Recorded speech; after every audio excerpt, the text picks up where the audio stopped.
Hello everyone. We're inside today. It's quite the day. We're gonna do three circuits this week. The first workout is obviously going to consist of two groups. So how circuits work is I will give you group one. It will have 4 exercises. You're going to run through each exercise, one right after the other, for 45 seconds each exercise, and you're going to run through group one 4 times. Okay? When you're done group one, you're then going to go to group two, which will also have 4 exercises. Again, 45 seconds an exercise. You're going to go through all those exercises 4 times. So you're going exercise 1 to 2 to 3 to 4 in group one, and then going back. Do it again. 1, 2, 3, 4, back. 1, 2, 3, 4, back. 1, 2, 3, 4, 4 times. Okay, so the big thing, obviously, you're going to need with circuit training is a timer. We're going to run our circuits on 45 seconds each exercise, or what I call a station. Okay? And then the big thing with circuits is, obviously, you're trying to keep the rest in between exercises and in between when you're going back to the starting of those 4 exercises to do them again to a minimum. The big thing to keep in mind, obviously, which I will say over time, form and technique is far more vital than any rest periods. So if you have to rest a little bit longer, knowing that your form and technique is going to be better, that is a proof. That's exactly what I'm looking for. I don't want someone to have horrible form and fly through it because you're not going to get anything out of it. The other thing to keep in mind is when you're doing it is try and understand what muscles are being activated. This way, once you learn that, it will help with your form, again, your form and your technique, and also activating those muscles that are supposed to be utilized during that exercise.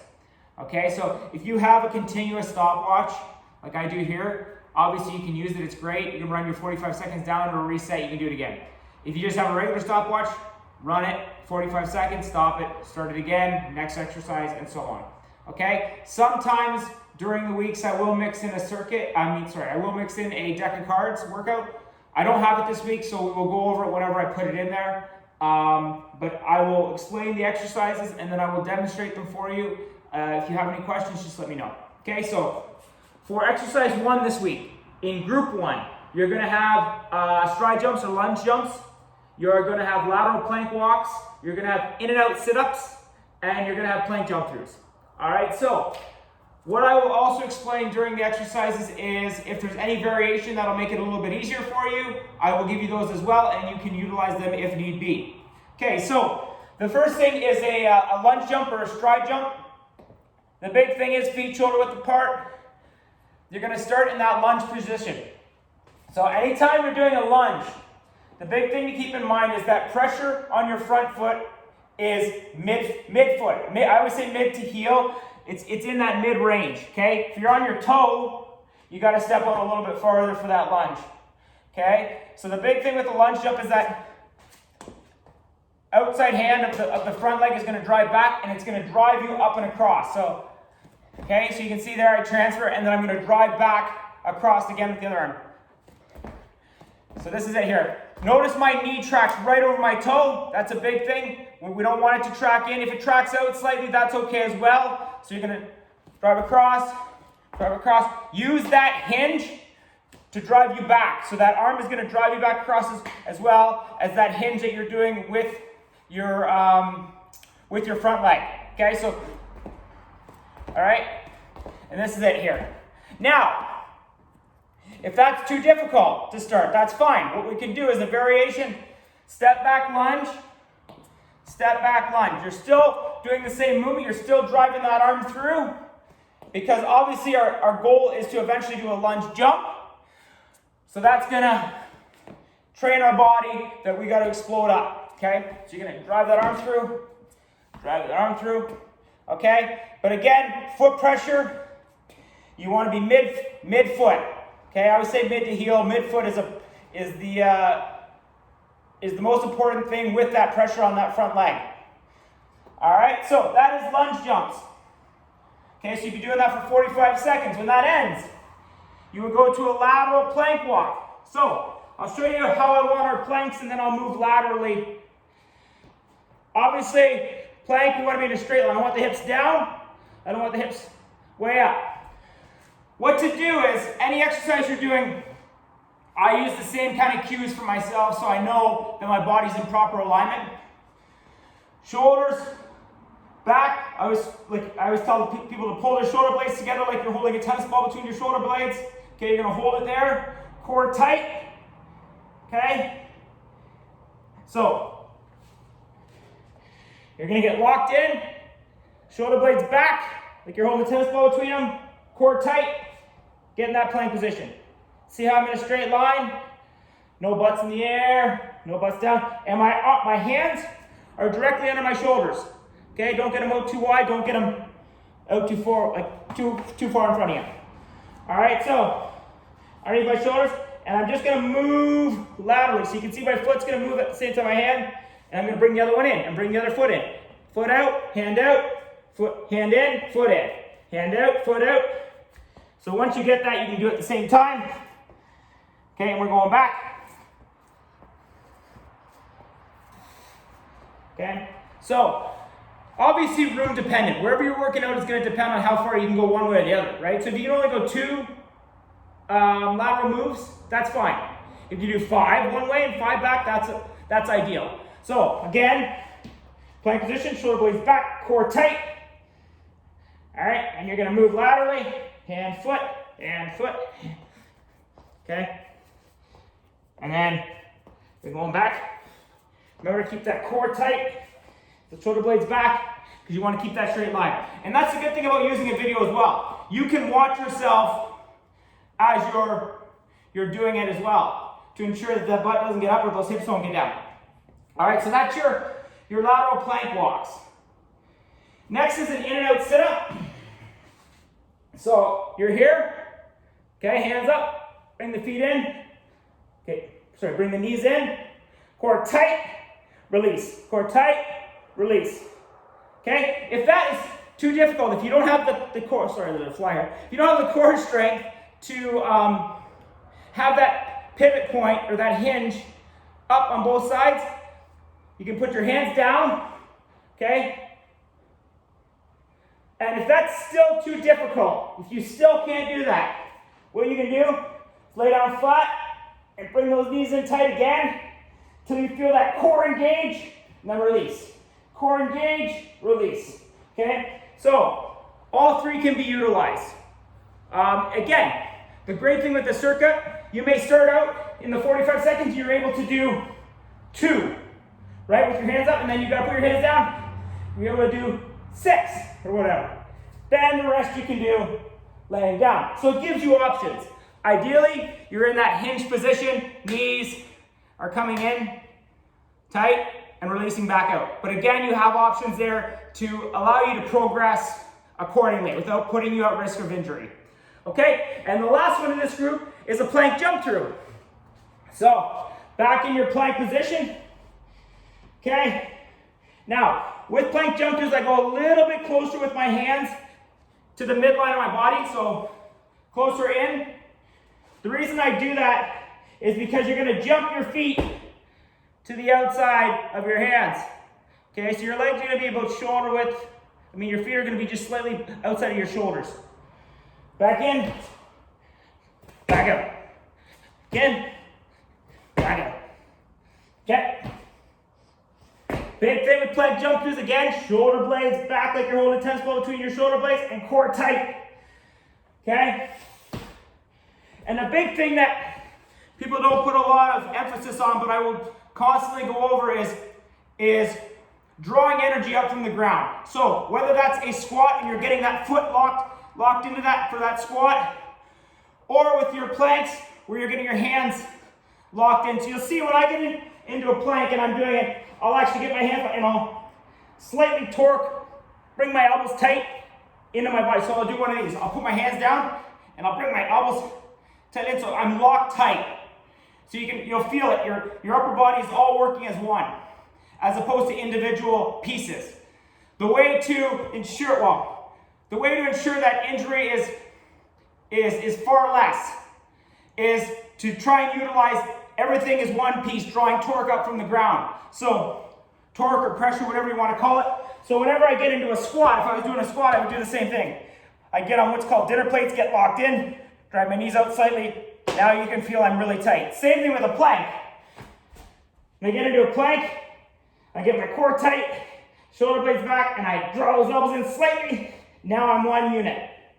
Okay, I'm extremely tight through the body. I don't have any loose pieces. Okay, so your plank jump throughs, you're gonna jump the legs up to the outside, back, outside, back. Keep that core tight, right? We don't wanna lose that. We don't wanna lose what I call the lock, the shoulder blade lock, okay? So that is your fourth exercise of group one. Now, when you're done group one, you're gonna go to group two. Do the exact same things. You're gonna run through each exercise, 45 seconds each exercise, run through the group 4 times. Okay, first one, standard push-up. Okay, so with the push-ups, I want our elbows in tight.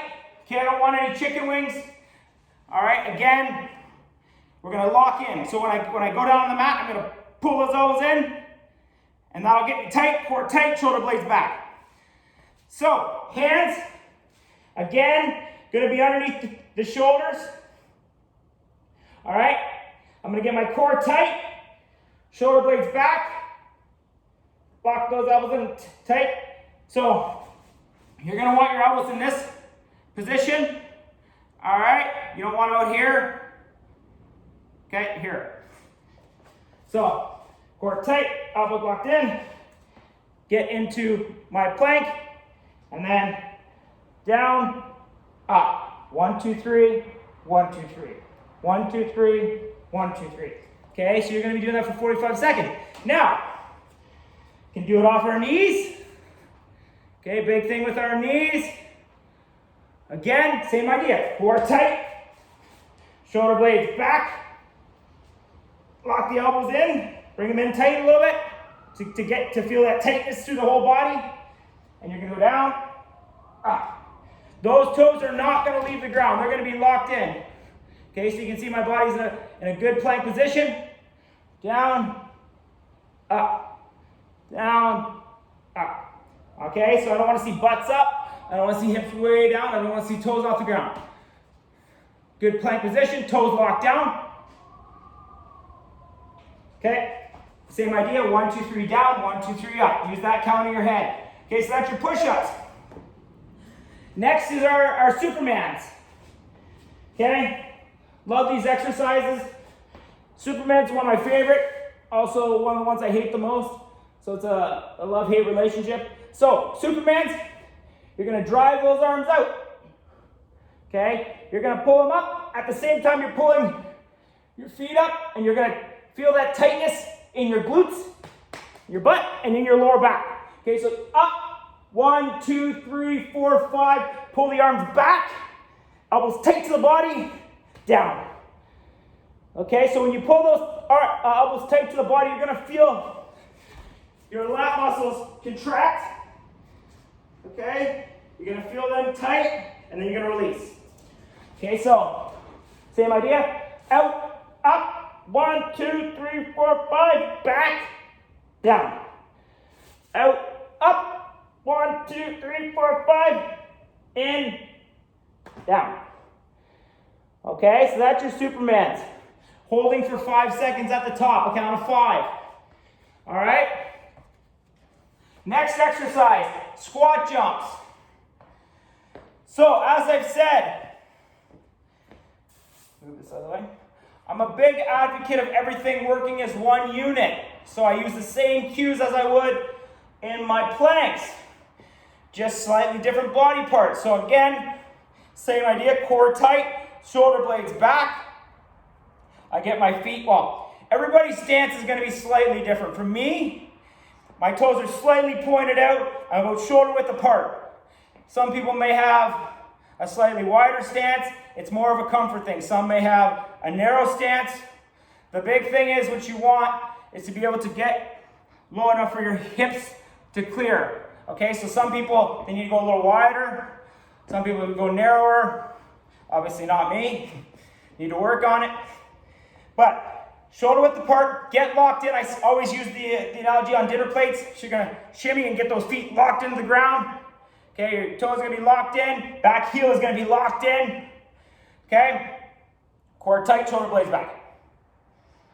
You're gonna drive up into the air, and cushion that landing. That's a big thing. So you're gonna drive up, cushion, and it's gonna drive me into my second one.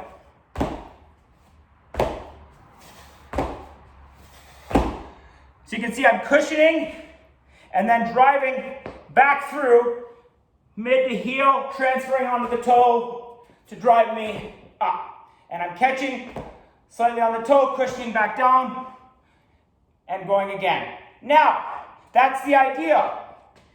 So if I show you a side view, core tight, shoulder blades back, so you can see I'm not hunched over, shoulder blades back, tight, core tight. You can see I create a straight line, a neutral spine. Okay, so down.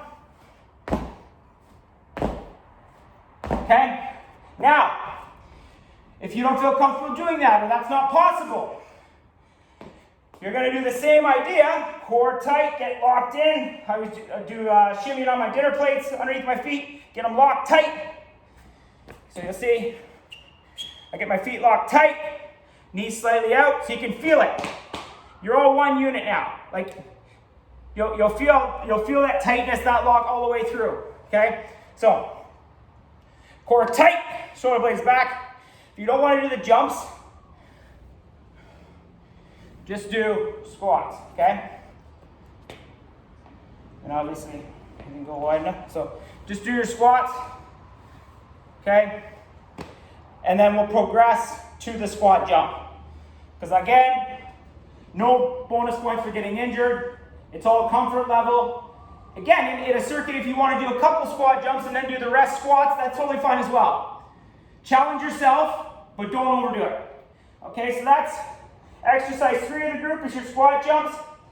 The last one, the reason I put this one in, it works on foot speed and also the ability to recover after going down on your chest. So what I call this is fast feet, then down, fast feet for a count of 5 and then down to chest. So fast feet for a count of 5, you're here, quick feet, 1, 2, 3, 4, 5, down to chest, back up. 1, 2, 3, 4, 5, down to chest, back up. Okay, so again, make sure that core is tight. Shoulder blades back. All right, 1, 2, 3, 4, 5. 1, 2, 3, 4, 5. Okay, so on my toes, running on my toes, but you can see, I'm not losing that lock. Okay, core tight, shoulder blades back. Running on my toes, 5 seconds, down on my chest, explode back up. Now, what you can do is 1, 2, 3, 4, 5, down the chest. If you can't explode back up, just okay, slowly redo the 5, count of 5 fast feet. Okay, so that's your workout 1 of the week. First group was lunge jumps, stride jumps. Second exercise was lateral plank walks. Third exercise was in and out sit-ups. Fourth exercise was plank jump throughs. That was group 1. And group 2, push-ups, supermans, squat jumps, and fast feet down to chest back up. Okay, so again, 45 seconds each exercise. You're running through 1, 2, 3, 4 of group 1, then going back through and doing it again, 4 times, then going to group 2 and doing the same thing. If you have any questions, let me know.